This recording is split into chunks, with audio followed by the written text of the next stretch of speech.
what these policies being put into place are doing to our kids and our teachers every day. We just had parent-teacher conferences. I talked to 14 teachers this week. So you really get into the schools a lot more. I'm running for re-election because the first time I ran, it was for our special ed kids. I really believe that there's more that we can do for our special ed kids, and you hear a lot. I know you guys are all engaged voters because you're here. You hear a lot about fully funding special ed in the legislature. I know the representatives here today and senators here today talk about it ad nauseum. They're the ones that vote for it, and support it. We need to be fully funding special ed because that affects the class sizes that we have in our schools, and it affects the curriculum that we can put out for our students. It affects the pay for our teachers, which we've worked really hard increasing pay, and they did get a special allocation for special ed this last session, I believe it was, or 2 sessions ago, and we were able to increase teacher pay by 7% in Blue Valley School District, and we did it again. Yeah. And we went ahead and we were able to increase pay again this session by 4%. So we are putting the money into the hands of the educators to support them, as we said we would. The other thing that is really a passion area for me, and the reason why I continue to want to be on the school board, is that we've always done really well on college readiness. College readiness has been something we focused on for years. We have innovative programs with our Center for Advanced Professional Studies. I want to see us expanding that into the trades. We need more tradesmen, and we need to make it okay for our graduates to be going into the trades. 2/3 of the friends of my oldest son who's in the trades, 2/3 of them went into the trades after high school. I want them to have the opportunity to explore that while they are in high school, just like our future lawyers, our future doctors, our future engineers are able to explore those professions in high school. The tradesmen should be able to as well, because that is a fantastic career and they need to be able to have that opportunity. So those are the areas that I'm interested in moving forward. And I welcome any questions after everybody introduces themselves, right? Mr. Hughes? I'm going to stand if that's all right. Good afternoon. My name's Curt Skoog. I'm mayor of Overland Park. I've been mayor for the last 4 years. Before that, I was on the Overland Park City Council for 16 years, representing Ward 2, which is 95th Street, east to west.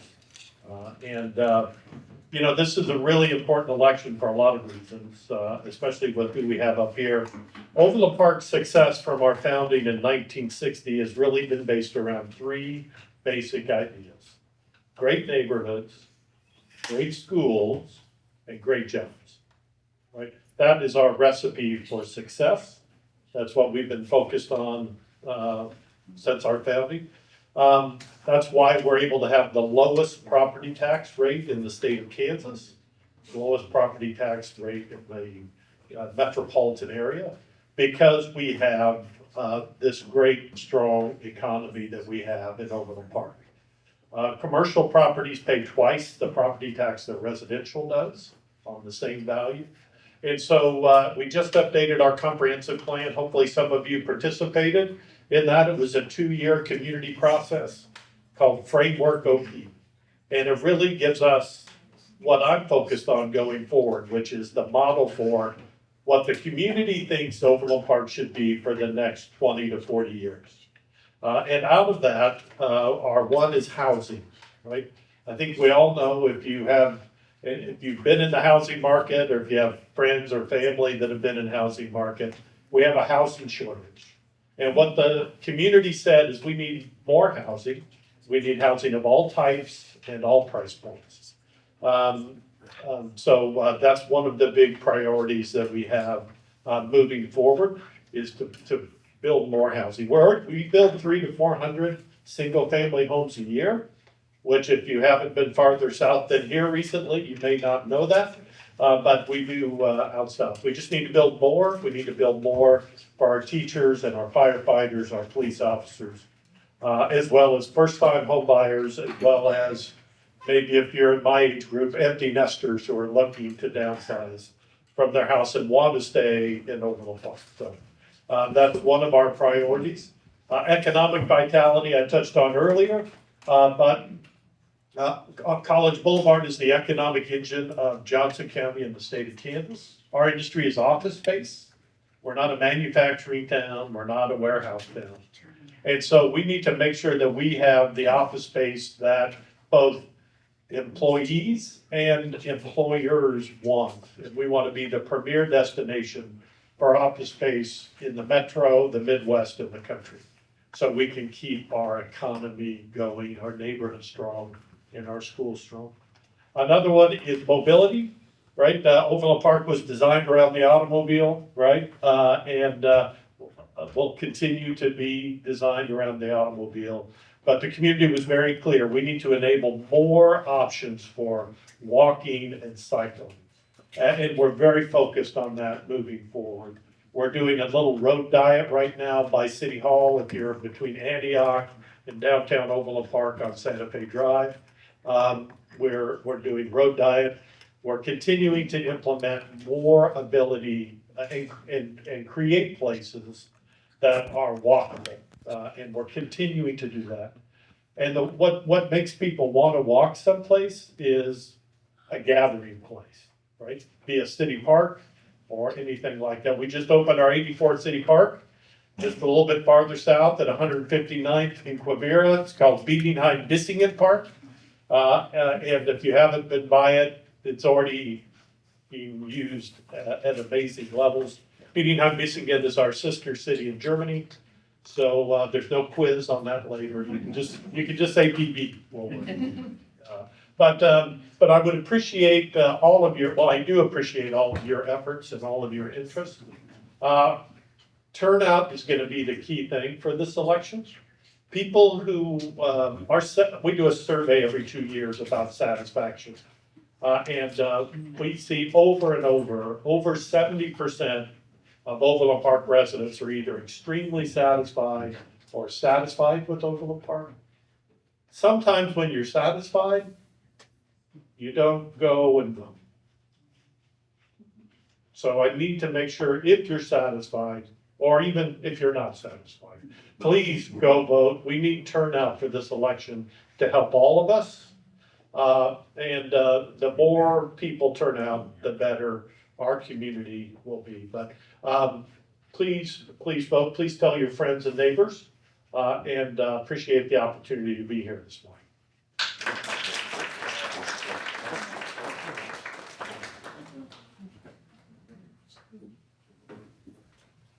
Hi, I'm Amy Antrim, and I'm running for Overland Park City Council Ward 4. Our mayor is a difficult person to follow, especially being a newcomer to the political sphere. I think that Overland Park needs to continue to do the basics very well. I think that it's very important that we continue to fund our, so as far as basics go, we need to make sure our first responders are well funded and fully staffed. That they have the latest technology that they need to continue to protect us and our families and belongings.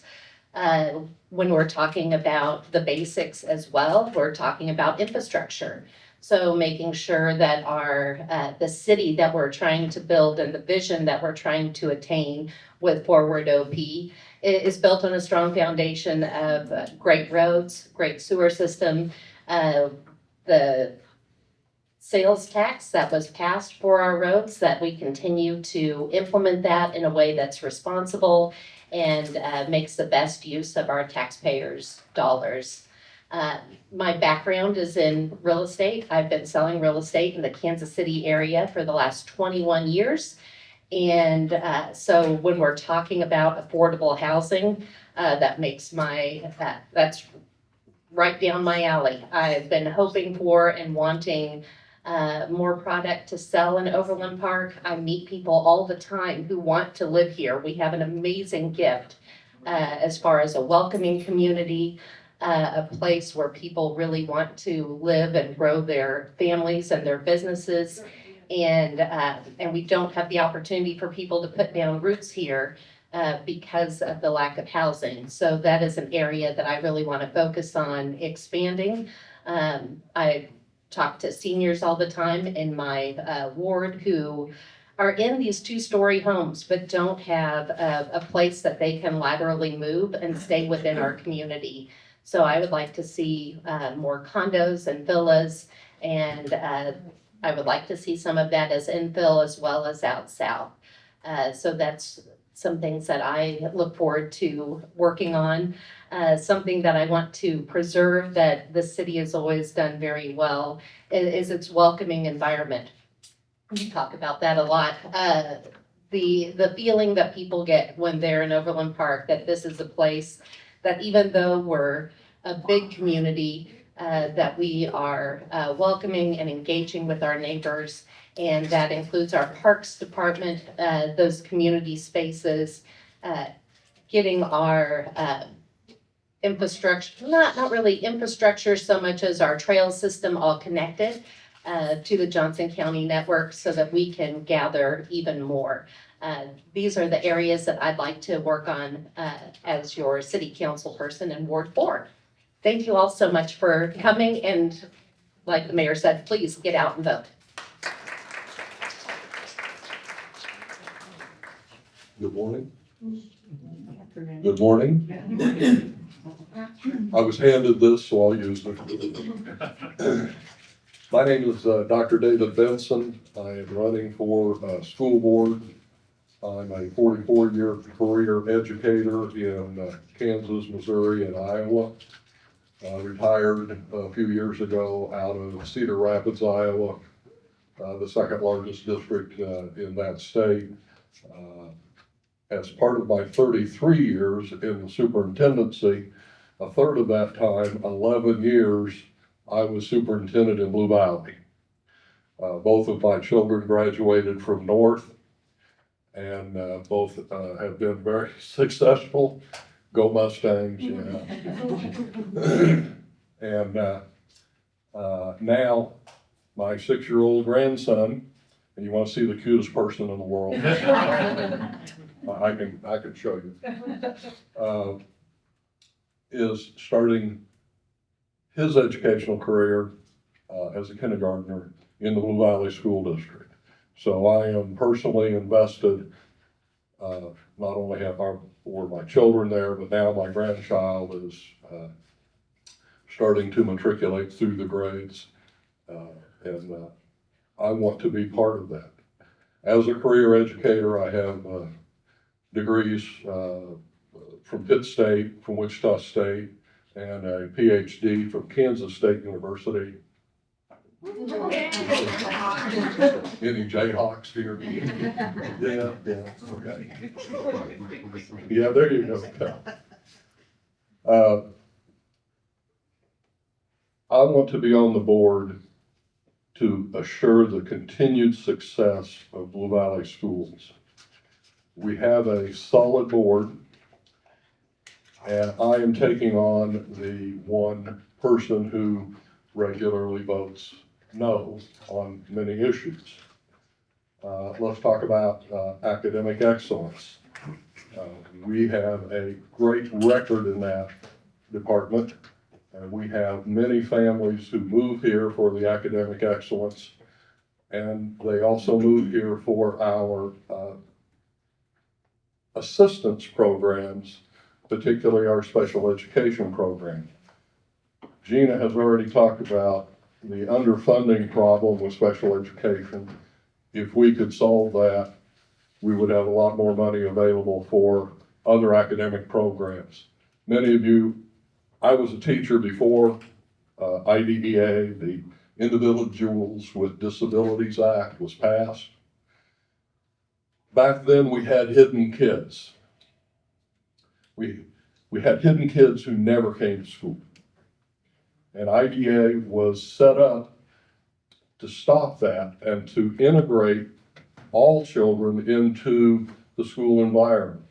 And we continue all these years later to struggle with how we can do that effectively for all kids and how we can fund the necessary educational components for those children.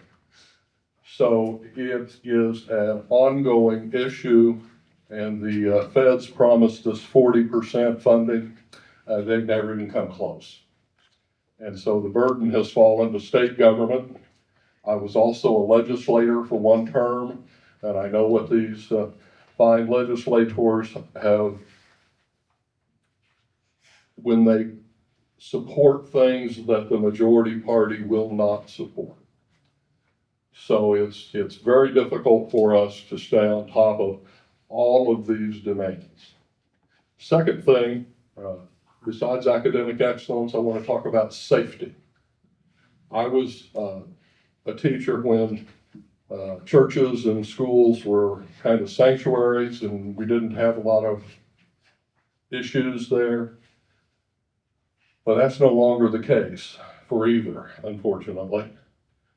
And I was superintendent here in Blue Valley when the Columbine shooting occurred. And it was a great wake-up call for all of the quality suburban school districts across the country that this just isn't a problem for somebody else. This can be our problem too. And we hired a former Secret Service agent, Dennis McCarthy. And I am so pleased that he started the district down the path of safe and orderly school climate from outside intervention. And I was very pleased when I came back to this area to see that the school district has kept that up.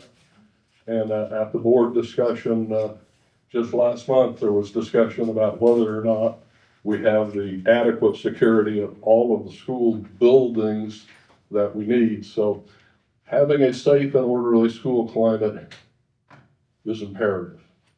Children cannot learn if they're concerned about their safety, and we need to make sure that they can learn to the highest level of each child's ability. Beyond that, as a legislator for a while, I understand the pressures on school finance. And I will tell this audience, I will not vote to limit the school finance, the money that is behind each child, whether that's, well, we get to vote locally for the local rates, but it's imperative that we put the necessary investments forward, and I will not vote against that. And that is a contrast point. The fact is, the schools need to maximize the control that they have, given the fact that we have a school finance formula that has restrictions and has a process that we have to fulfill. Another issue for me is having outstanding educators. General public may not know this, but the education field is drying up. It's drying up because education is a very difficult profession. When you are asked to do so many things for so many different children, whether that's at the elementary school level or the secondary school level, where a typical core teacher might see 150 students a day. Class sizes are an important issue. So we need to continue, as Gina says, the emphasis on being the very best in we can be, and I believe we have the highest starting salary here in the metro area. So it's imperative that we get good student teachers through the system, and we can evaluate them and then potentially have them come into our system. I know there's chatter now, there's an incident. Incident doesn't prove a rule. An incident is an isolated event. Our teaching faculty top to bottom, is outstanding. The administrators, all the way up through the new superintendent who's getting baptized by fire. So those are some of the important things for me. Academic excellence, safety and security, education for all kids, and funding schools effectively. And I'll finish with this point because I know we got to move on.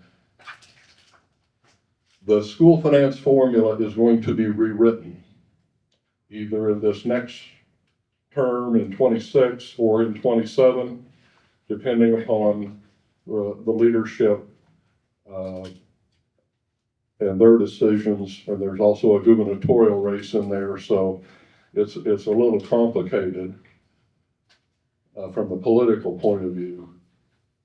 But I've been a superintendent in Kansas, Missouri, and Iowa.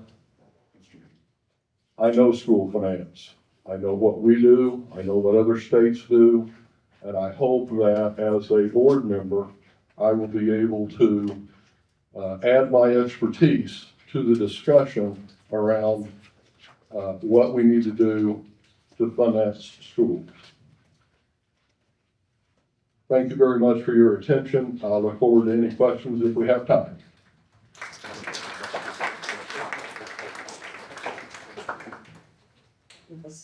Okay, I think we have like 5-10 minutes for questions and then we'll switch over to the legislative forum. We'll start with citizens first and maybe the press. If you want to talk later, you can catch people out. I will say if you don't get your question answered, I think everybody here has contact information available and is always happy to answer your question. Maybe you've seen some at the door. I do expect most of them will be leaving because this is a door knocking day for anybody who has a campaign running. So questions?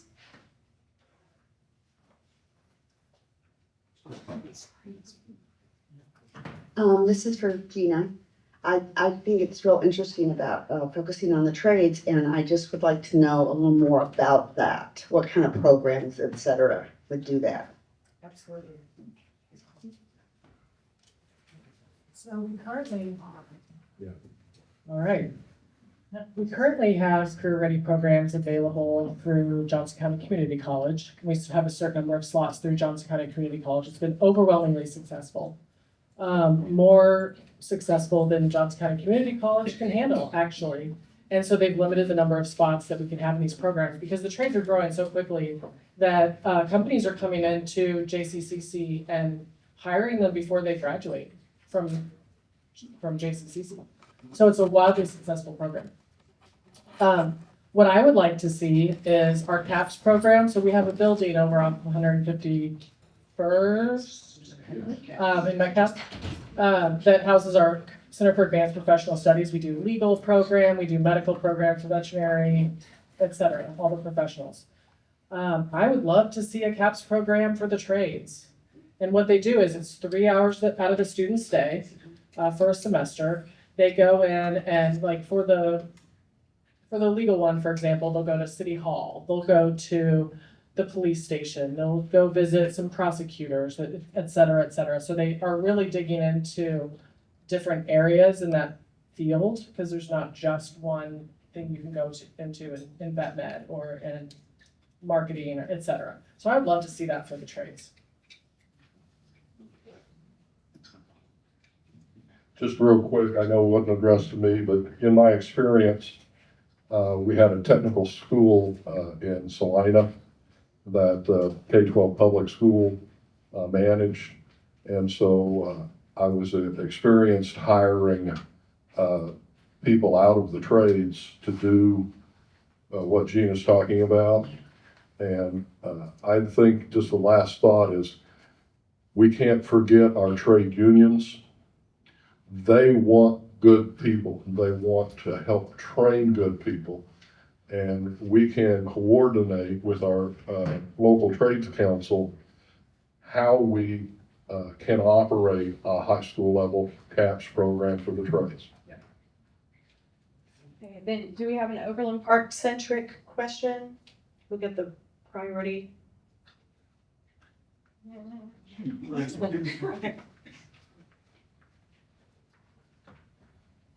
Hi, my name is Jim Armstrong. I'm a resident of Ward 4. And I have a question to the mayor. I was very intrigued by your comment about turnout. Because the last time you ran, you had a spirited competition. If I remember the numbers correctly, 15% of Overland Parkers showed up for the primary. 25% of Overland Parkers showed up for the regular election. And that tells me 75% of people in Overland Park don't really care who the mayor is.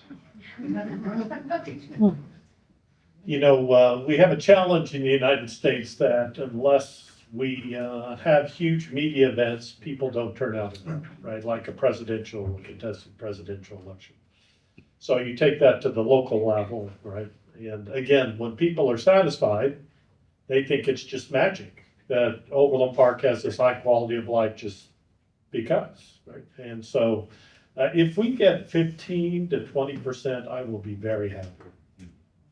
I mean, that would be a really good turnout. So maybe all of you in this room can help change that and move that number way up. Everybody tell Tim. But it is a challenge, and that's why this year I have run an aggressive campaign. I don't know if anybody's seen, I've been running some TV commercials on streaming services, first time.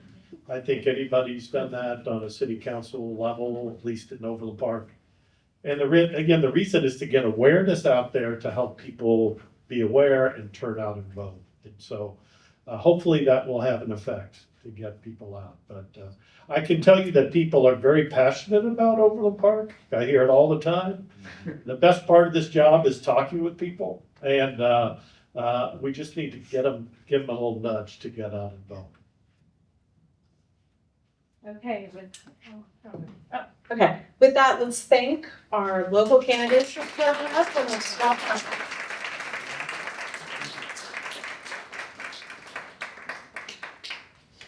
Good afternoon, everybody. Thank you for being here. Thank you, local candidates, for being here and joining us. I always say this when it's election time and we have candidates out there knocking doors and talking to voters. Just a big thank you for running, because there has never been a more challenging time to run, but there's never been a time when we needed good candidates more. So thank you so much.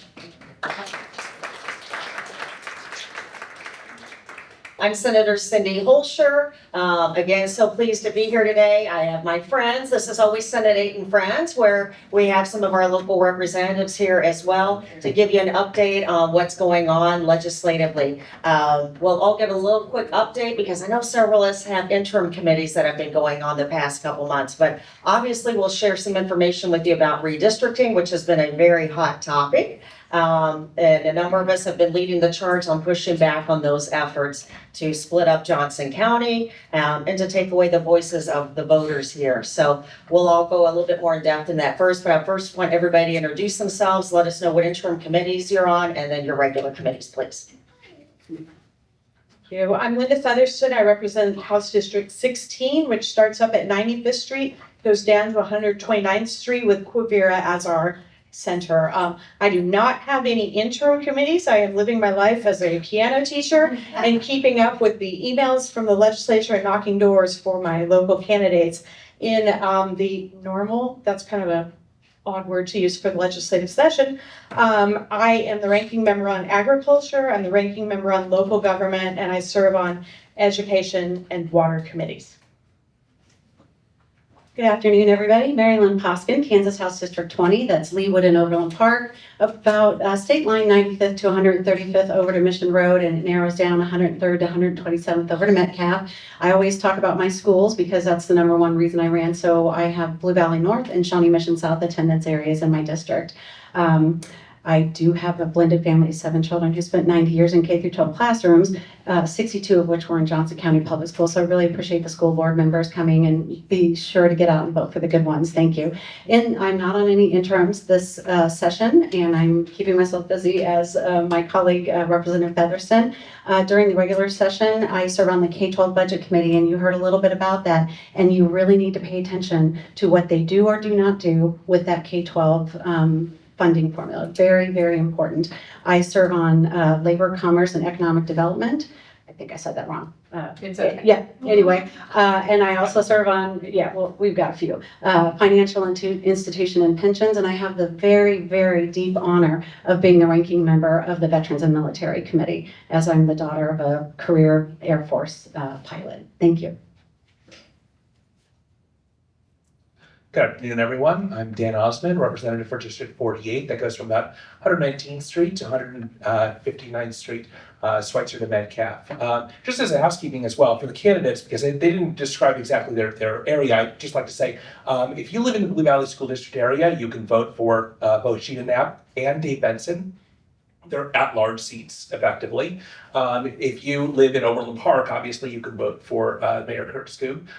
But there's Ward 4 as well, which intersects my district, which goes from like 119th to about 143rd Street or so. Antioch to Flum is the approximate area of Ward 4. But you are welcome to look it up on the Johnson County map or the Overland Park map.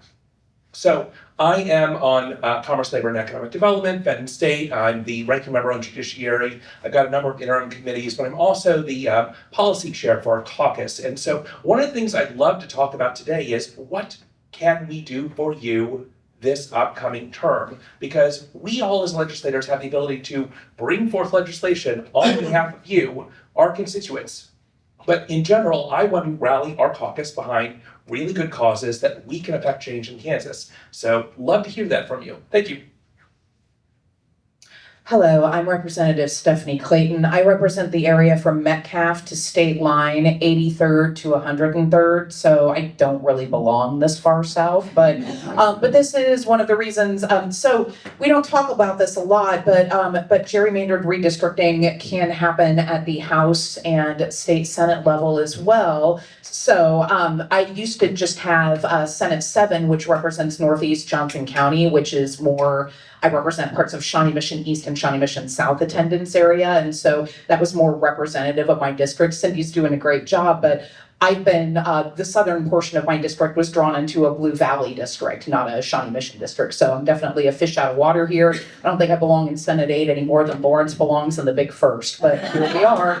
So thanks for having me, even though I don't really belong this far south. But in any case, the committees that I serve on, I'm the ranking minority member of the Commerce, Labor, and Economic Development Committee. Happy to be here with 2 members of the Commerce team. They work incredibly hard for our business interests at the state level. I'm also on the Tax Committee as well as the Federal and State Affairs Committee, and I'm Vice Chair of the Rules Committee. I serve on the Tax Interim, and I also serve on the Commerce Interim. So I have been actually very busy and spending a lot of time in Topeka this fall, just trying to catch up and just basically do those deep dives that the study committees require. So thank you for having me today.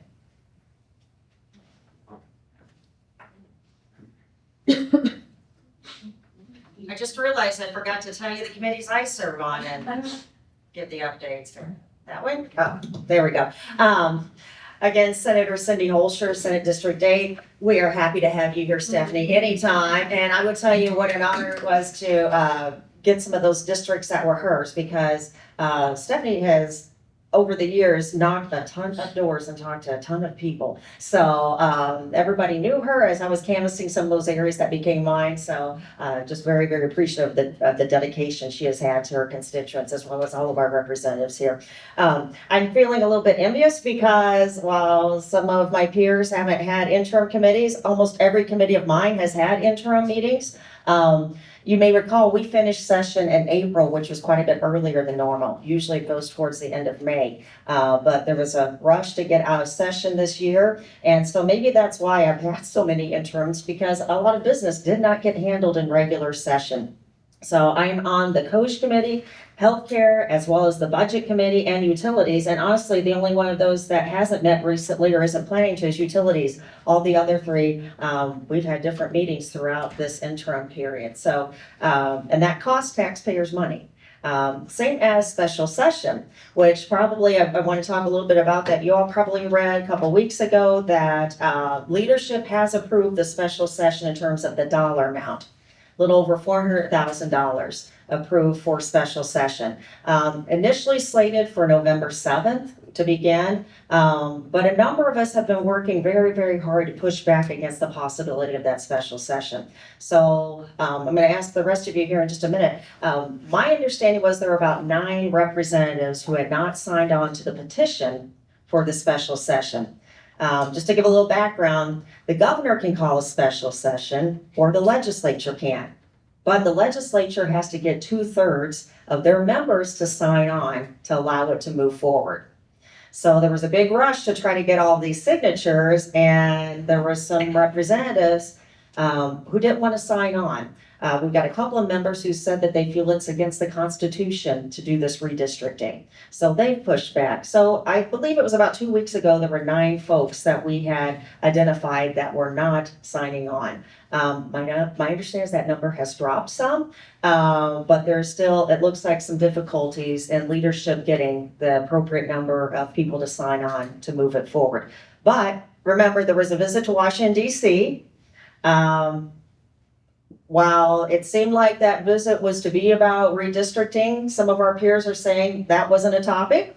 So we will see what else gets reported out there. But usually what we see happening is that people start kind of falling in line after a certain time period. So that remains to be seen. So Dan, you had something there? I would just make a small point of clarification to say 9 Republican members of the caucus have not signed on. To our knowledge, no Democratic caucus member has signed on to the petition for redistricting for special session. And I guess I will make one point. At our last town hall here last month, I mentioned that the maps were being drawn in DC. And Ty Masterson has gone on record with the press saying that the maps are being drawn in DC by federal people. So I was correct in that. Just want to reiterate that. I mentioned that I'm the mom of 7 children, and the only logic I've seen put forth by the Republican Party for this unprecedented mid-decade redistricting is everyone else is doing it. Okay, I'm a mom. That it doesn't make it right. Right is right, wrong is wrong, and I cannot tell you how many times I told my kids that that was not an appropriate reason to engage in something that was just wrong.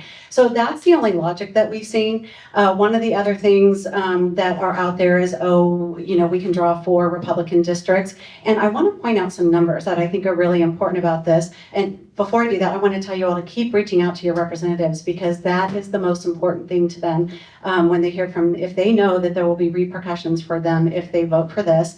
It's very important for them to hear from you. But just some numbers. Overall, this is from the Kansas Secretary of State's October 2025 numbers.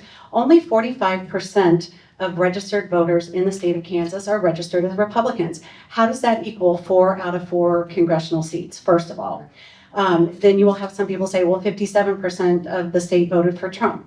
That still does not equal 100%. It does, you're still under at 75-25. And then just some really interesting numbers, the actual votes that each member of our congressional delegation got in 2024. The top vote getter was Tracy Mann in the big first with 493 votes. Second was Congresswoman Sharice Davids with 871. So then we go down to Ron Estes with about 198,000 and Derek Schmidt with 172,000. So in terms of the number of voters that you are disenfranchising, Pat Proctor, who's running for Secretary of State, said that that Congresswoman Sharice Davids does not represent our values. She represents the values of 208,000 Kansans. And so I want you to keep that in mind. Thank you so much, and keep letting your representatives know. Yeah, I'll just say thanks to everybody who has reached out, and as a diehard Royals fan, I respect the jinx, and until November 7th passes, I'd keep the pressure on. Oh, and let me add too. Reach out to your own representatives, but reach out to like that group of 9. I know I have it posted on my social media. Even if they aren't your representatives, I mean, the decisions that they're making on potential redistricting affect us all.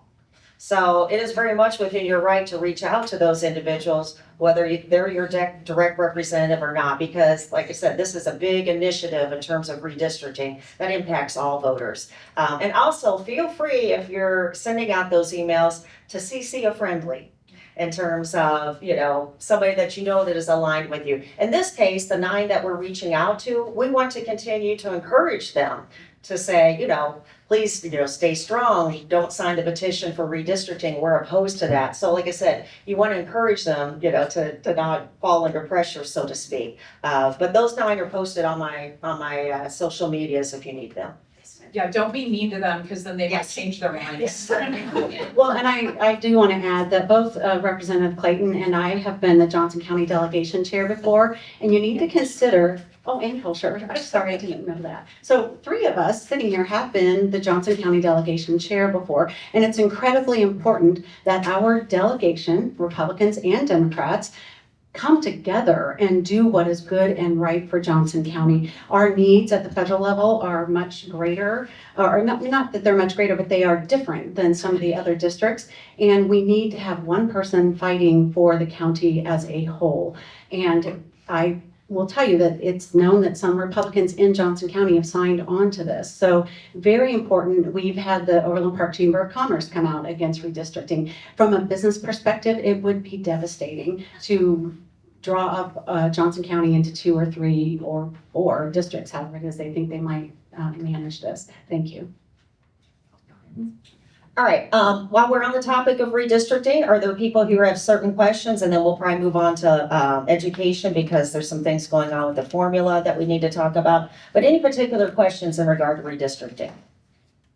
Yes, sir. Yeah, you talked about the Johnson County has come out, the business community has come out against it. Are you guys publicizing that enough? Because not enough has been said about redistricting and how affecting Johnson County. I think that more people need to be informed, and more you can go on the local news and get out. If the mayor is representing, the business community and thinks it's bad for Overland Park, I'd like to see him on Channel 9 talking about it. I'd like to see all of you on the local news stations so that everybody knows what's going on. And obviously social media as well. But so few people even are not aware of what's going on. Well, I think part of the reason why you're seeing sort of a cautious type of publicity about this is that one of the things, and I talked about this in a forum that I was at yesterday, but one of the things is that here we are in a bit of a bubble. Everything I see on my social media, because the algorithms are so brilliantly designed, is catering to confirmation bias. And I am seeing things that make me feel good, that make me feel righteous, that confirm things that I already believe. Not everyone in even Johnson County agrees with you. A lot of people think, well, you know what? By God, Illinois and New York State have been doing it, so we're just fighting back against their injustice. Now, do I agree with those people? No, I don't. But you have to keep in mind, a lot of the legislators that have signed or that are considering signing have heard mostly that narrative. So the first thing that needs to be done is to understand that not everyone is hearing what we are hearing. They're on a different feedback loop than we are, and compassion needs to be paid. Second of all, a lot of the business communities like the Overland Park Chamber, like for instance, I represent 3 areas, 3 different chambers. So there's the Northeast Johnson County Chamber, the Leawood Chamber, and the Overland Park Chamber. Overland Park and Greater Kansas City Chamber. So there are a couple of other chambers that I have heard from that have said that they are not yet releasing their statements, although they are also against this because they are too cautious. The problem is that there is a great deal at stake here, because if Johnson County, the economic engine of the state, gets carved up among several different congressional districts, then we will have people who represent rural parts of the state and will vote for the larger portion of their district as opposed to the tiny sliver that is Johnson County. But that's perfectly legal. Political gerrymandering is legal. It's racial gerrymandering that at least currently is not. So part of the reason why, I do hear from a lot of people saying, well, why aren't you louder in your opposition? And why aren't these other groups louder and more blatant in their opposition? Because it is incredibly precarious. And so if we are flooding some of our legislators who are very moral and correct in trying to stay neutral because we shouldn't have our political biases involved, well, they represent districts that are deep, deep, deep red and hardline went for Trump. A lot of them don't even represent Johnson County. And so if we are putting them on blast, we're basically putting too much at risk. So I understand that we're angry. I understand that we're upset. They are not hearing the same things that we are. And so caution and respect and kindness need to be the tactics of the day. And it's not easy, but that there's a reason why we're not putting these folks on blast yet. Usually the rule is that the quieter I am, the more confident I am that we have the votes. If you hear me getting loud, it means I've lost. So there you go. Stephanie, Yes. can you say a little bit about fighting back against the injustice? I thought that was an interesting phrase. Well, it is unjust, and part of the reason is this, and I can say this as a legislative member who served on the redistricting committee, is that there is nothing more unjust than having the fox guarding the chicken coop. Politicians drawing their own lines, it is impossible for us to be biased. Because I can tell you, when I was on the House redistricting committee, I knew exactly how I wanted those lines to look because I knew, ways that it would favor me. Now, when you see those sort of immoral things, it's very difficult for a human being to do the right and the just thing and to remove themselves from that. They get those external pressures. So right now we have some of those holdouts that don't represent this area and don't necessarily care about us. They care about their own districts, which is normal. But they're holding out because they do care about a sense of justice, a sense of fairness, and the fact that they were charged to fulfill their duties, which is upholding the US and the state constitution, not to mention their own moral code. But that pressure is tremendous, and justice and impartiality are difficult. I think that we all do our best up here, but also, we're a sure thing. Not one person has told me, please gerrymander us out of the, I go through my emails, right? So we are not getting the pressure that they do. And so it's very easy to be just and moral when you represent just and moral people. Not everyone does, and not everyone is hearing the same things that we are. It's very important to keep that in mind. I'll mention, to the emails, I have not gotten a single email from anybody saying, please change the boundaries. So like I said, there definitely has not been a push to make this type of a change within Senate District 8 or beyond in terms of the emails that I've received. I think Sarah, you brought up a good point in terms of, one of the big things that we've been talking about is why this potential redistricting would be wrong is it puts the one Democrat that we have elected in the state vulnerable. And yes, potentially it does with some of the proposed maps I've seen. I mean, obviously, and I mean, they were pretty vocal about it too, that they want to make sure that Kansas is represented by all GOP.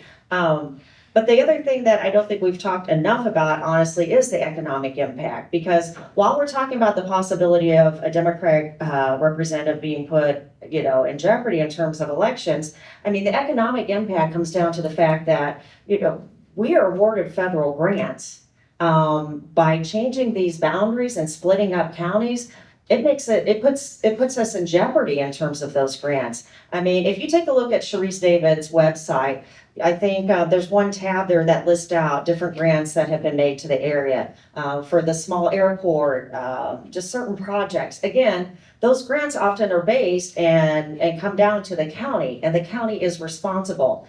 It makes it very difficult when your county is split up in terms of seeking those grants. So again, there is huge economic impact there. And of course, the bigger issue too is diluting the voice of the voters and the communities, which is, at the heart of why this is all wrong. I do want to mention, like Stephanie said something earlier, I mean, there are alternatives. I don't want any politicians drawing the maps, frankly, whether it's Republican or Democrat. And that's what we keep hearing. Well, if you all were, the majority party, you'd be doing this. That's not what I want.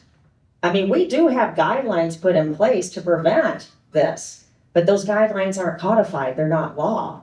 So that is one alternative. We could make them law, and then that way the rules would have to be adhered to.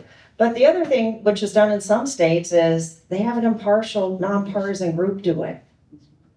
Again, I don't want any party in charge of this. So again, to me, like I said, there are options out there. So if somebody tells you there aren't any options, that's just not accurate. There are other things we could do. Yes, ma'am. I've been saying that very thing to my representative or where I live. And should that not be something that we're inundating our representatives with, to codify it, to make us a bipartisan Yes. effort? Yeah, other states, like I said, have a nonpartisan process, so certainly. I mean, there's other things you could do. You could put a qualifier in place that no map is approved unless it has 80% support. Then you'd have to get people on, probably, for both parties involved. But like I said, there are alternatives. And the fact of the matter is, we set the rules on some of these things. So yes, we could codify those and make them law. It would take constitutional change in order to do so. I've sponsored that bill a number of times. It never got a hearing. It's also worth noting too that, back when we were doing the redistricting that we are supposed to do based on the census data that we do every 10 years to recalibrate based on population changes, that Biden was president at the time. And if he had called me and told me how to do my job that I'm morally charged with, I would have told him where to get off. It does not matter the party, it doesn't matter the president. What matters is the rules and following them. I did get on your website and I did email everyone. And get those names on to my friends across the state. So I encourage all of you to do that. Who is this, and maybe you don't know, this group at the federal government level is going to do a redistricting map? And was there any hue and cry from the population of Kansas to do that, or is this simply bowing to Trump's will? Yes. We are not privy to information in terms of who's drawing the maps. Other than there needs to, as per Republican leadership, there needs to be a quote, federal perspective in terms of the map drawing. So I understand, I read one day that it was an attorney group out of DC putting them together. I don't know how accurate that is. But no, we are not privy to that information in terms of who is actually drawing the maps. Gosh, there was something else there you said. Was there any hue and cry from the people of Kansas wanting this redistricting, or is this? No, this purely came down, I mean, when we saw orders coming from Trump to other states, then obviously, when you look at Kansas in terms of overall being reddish state in terms of the election results in 2024 for the president, from that view, as was pointed out earlier, well, since Trump was the person who won the state, then all congressional people should be representative. So not exactly the argument that you would find in the Constitution in terms of, how this whole process is set up, but that has been the argument. Yeah, by that same logic, Kamala Harris won the popular vote, ergo should be president. It's, either we're following rules or we're not. Yeah. And this is about fairness, morality, and following rules. So what is the date this is gonna be decided as far as the redistricting going to be decided? I know Missouri did a petition. Is there something that can be done as far as a petition, as far as the citizens? So, and I guess, so I was conferring with counsel here. So Representative Osman is one of the few attorneys that we are privileged to serve with, and he's also on the Rules Committee with me. So again, with these petitions, because usually the governor, as Senator Holscher said, usually the governor decides when special session is. We get the notification, she or he, because I've served under a lot of them, will send us the notification, tell us what time we're gaveling in, and there you have it. Now, this petition is date specific. So this petition says the special session will be on Friday, November 7th, and both chambers will gavel in at 10 a.m. So what we don't know is, because Osman and I were talking about like, okay, so if they don't have the signatures, what's the deadline by which they don't have the signatures on the petition? So what we are having trouble determining is the deadline, say, 24 hours? Is it by 10 a.m. on Thursday the 6th? Is it close of business on Thursday the 6th? Is it midnight on the 6th, which makes it the 7th? Is it 10 a.m. on the 7th? We do not know. I unfortunately have that day blocked off on my calendar because obviously if the session is convened, I will be there to do the work of the people, even if I disagree with the reason why. It is also worth noting that if a special session is convened, anything can come up during that time. So remember the special session that we had last summer that was about taxes, but then it ended up being about economic development incentives for the chiefs and the royals? That is perfectly legal. Once you gavel in, any bill on any subject can be introduced, although it's difficult to get hearings. That is at the discretion of the leaders. I also want you all to keep in mind too that a lot of national redistricting tends to come after population centers to divide those areas up. Which is kind of funny because those population centers are usually responsible for the larger amounts of GDP. Johnson County, I think, is responsible for 30% of Kansas's GDP. So, but you know what's interesting is that Overland Park is the second largest city in Kansas. You want to know what the largest one is? It's Wichita. So weird that they're not dividing Wichita, right? Wichita is also a population center. You also get, it's kind of a slightly bluer area, but the reason why Wichita is not being divided is because the most powerful member of the Kansas Senate, the Senate president, is from Wichita. The most powerful member of the of the Kansas House is from Wichita. So they're not going to divide up their own area. They're going to come after us. They don't like us, but they like our money. And so that's kind of why you see that kind of them coming after Johnson County to kind of cut up our political power.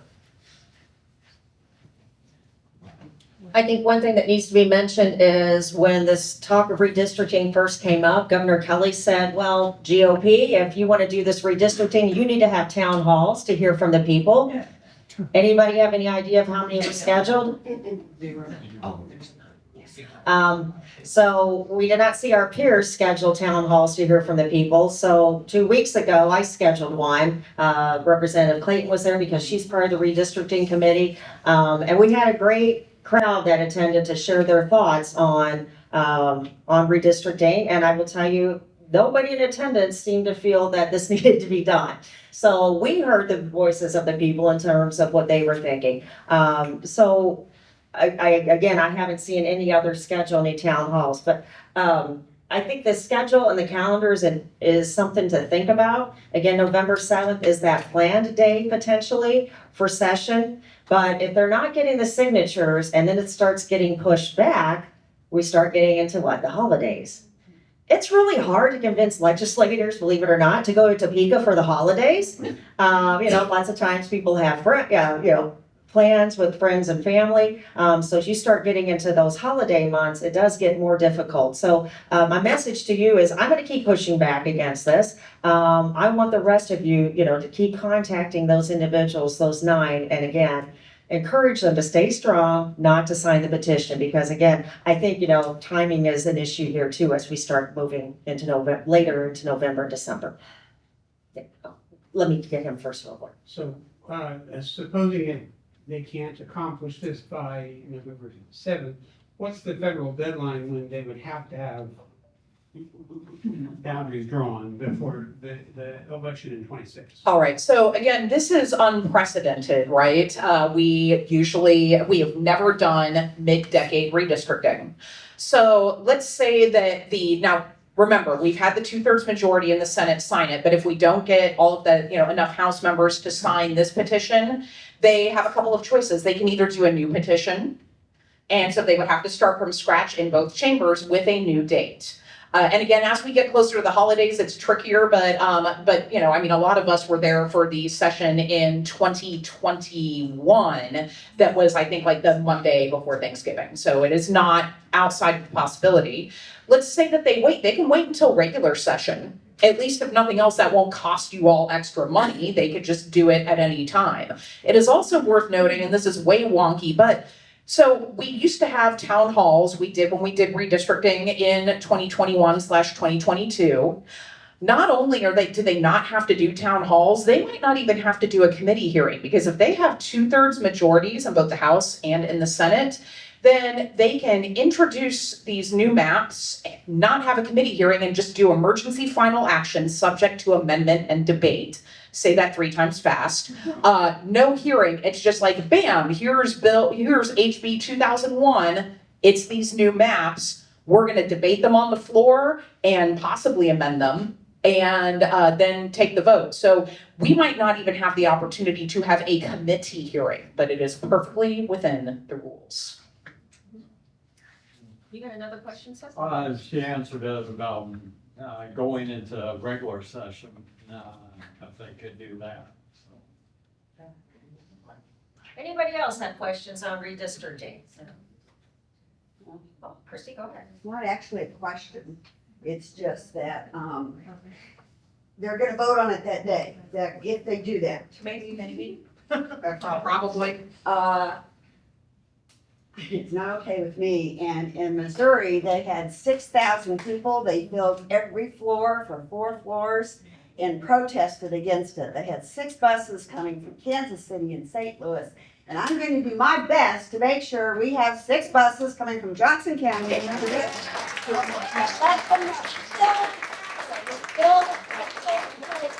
People, and we say no. So to that, you said, the question of whether they can do it in one day, they will likely do it in one day. What's the cost though? So the cost, as from legislative research, $100,000 per day.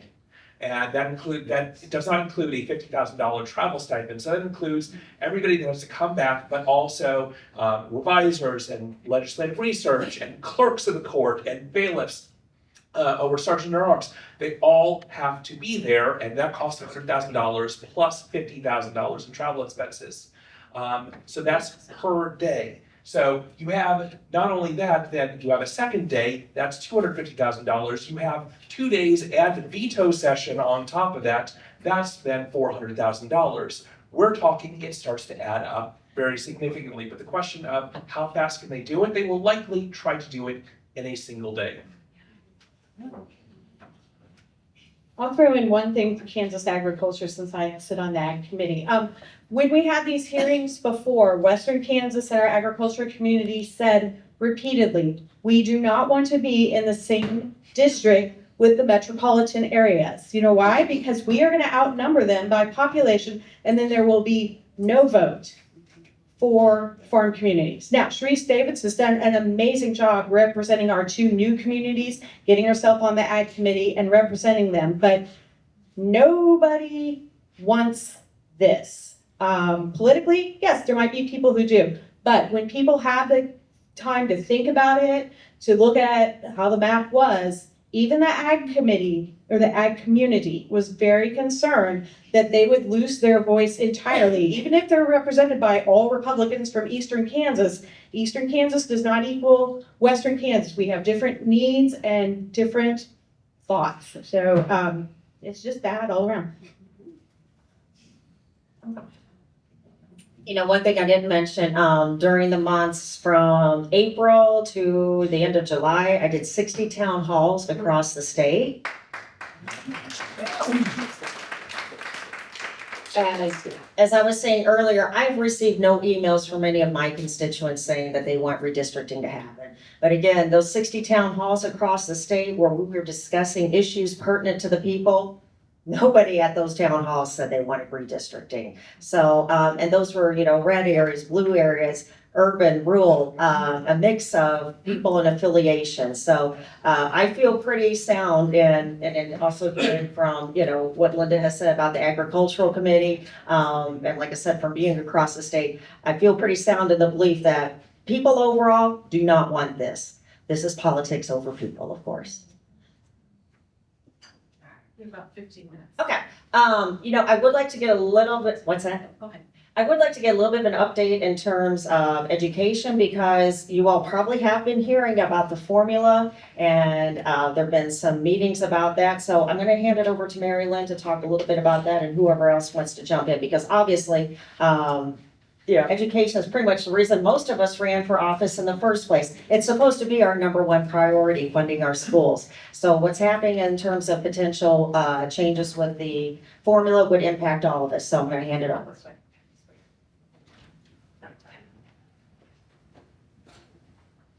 Thanks, everyone. And she handed it off to me because I'm an active member of the K-12 Budget Committee. And there has been a task force that's been meeting for a while. They have stopped meeting, by the way. You might think that means that they've landed on some new formula issue. I do not believe that is the case yet. So please pay very careful attention to what happens in the 2026 session or does not happen in the 2026 session. We heard, I believe it was Gina Knapp, say that we did get a little bit of extra special education money in 2024 that we voted on. Remember this, it was an election year. So of course we got a few more little pennies for special education. We are still by statute required to fund 92% of the excess cost of special education, and we are now at about 69%.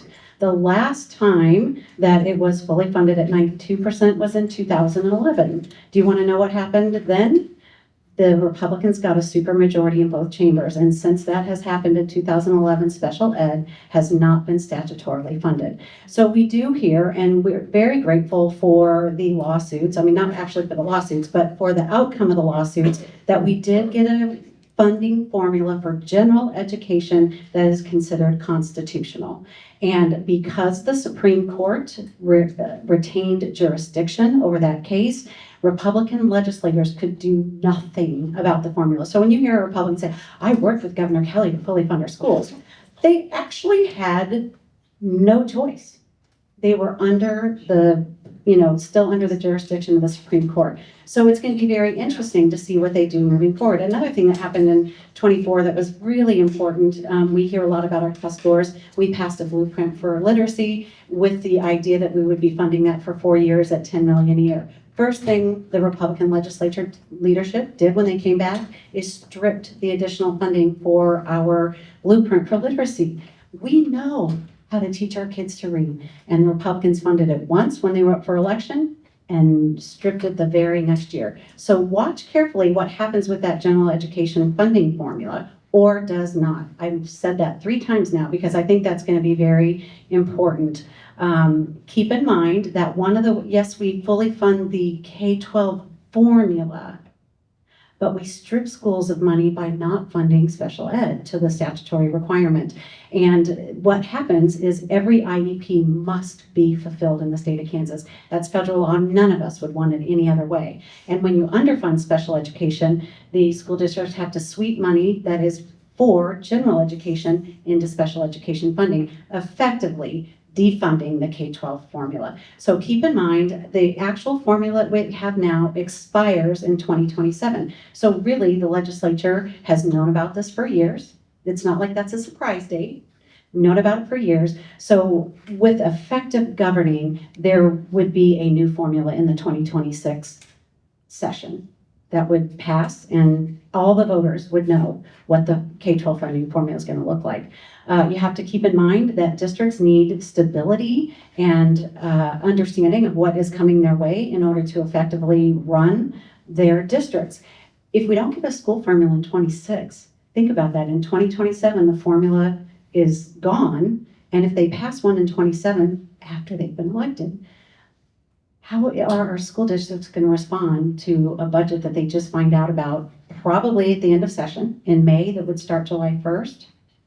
So please keep an eye on what happens with that K-12 funding, and keep in mind that there's a general ed formula and a statutory requirement for special ed. The task force is done. They're not meeting anymore. Our Representative Nikki McDonald from Olathe serves on that, and she would, watch her social media, reach out to her if you want to have any more questions about that. And I don't want to spend Because I could talk about this for an hour. It's my thing. It's why I ran for office.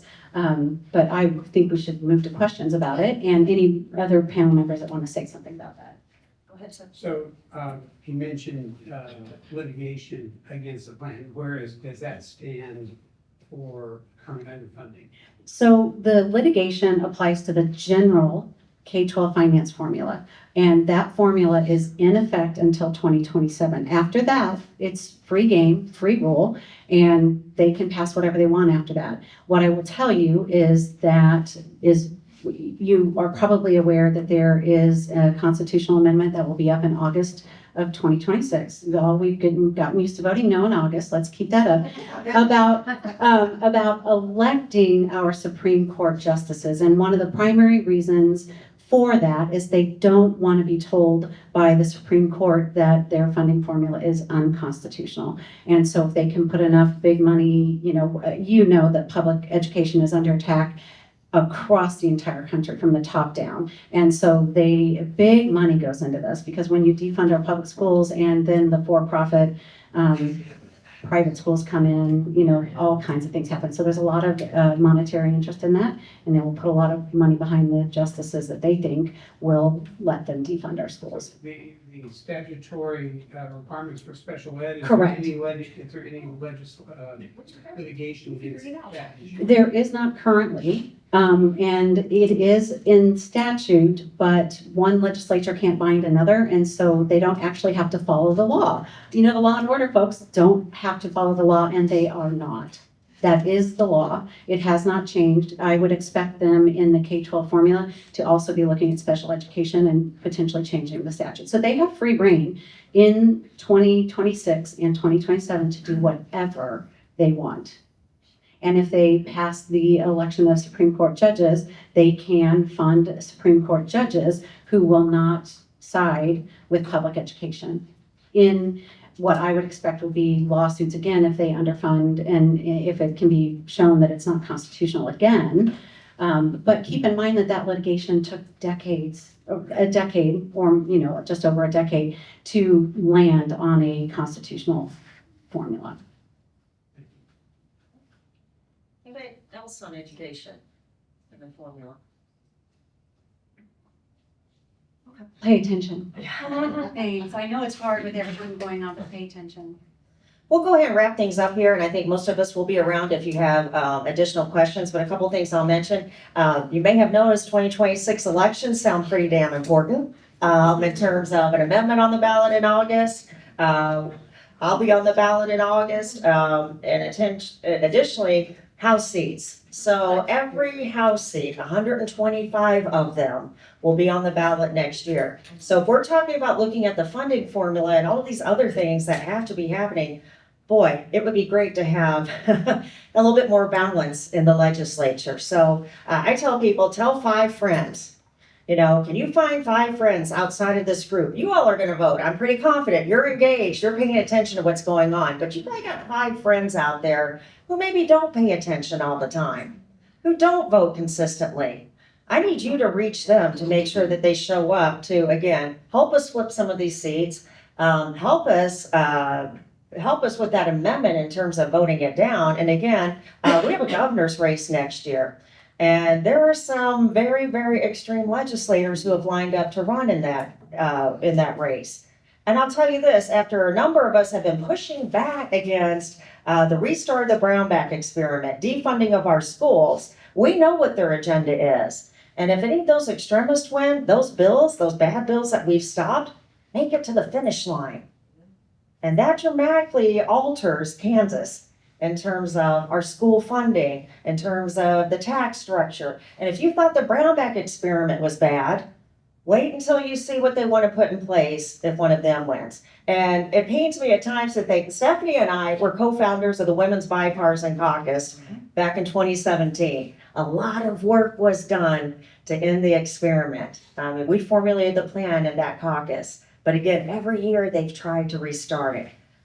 That's what's on the horizon if we don't show up and push back against those extremists who, again, want to keep control of the legislature and want to take over the governor's office. I want to say thank you to my staffers who are here today. I failed to recognize earlier. I have Pete Adams here. Wave, Pete. One of my staffers. I have Ashley here in the back, one of my interns. Involuntary staffer Sarah Holscher is here. If you want to be involved with the campaign, please let one of them know. If you want to be involved with part of the process of getting people to the Capitol and other activities to help us push back, talk to Christy. She'll be here too. So don't forget your local elections though. I'm so glad that we were able to have the local candidates, some of the local candidates here. And sometimes people say to me, well, I don't vote in those local elections. Those aren't the important ones. I got 2 words for you. Chris Skoog started on the local level. If enough people had showed up, he would not be where he is today. So please make sure you get out and vote in the local elections. Take 5 friends with you. Thank you for being here.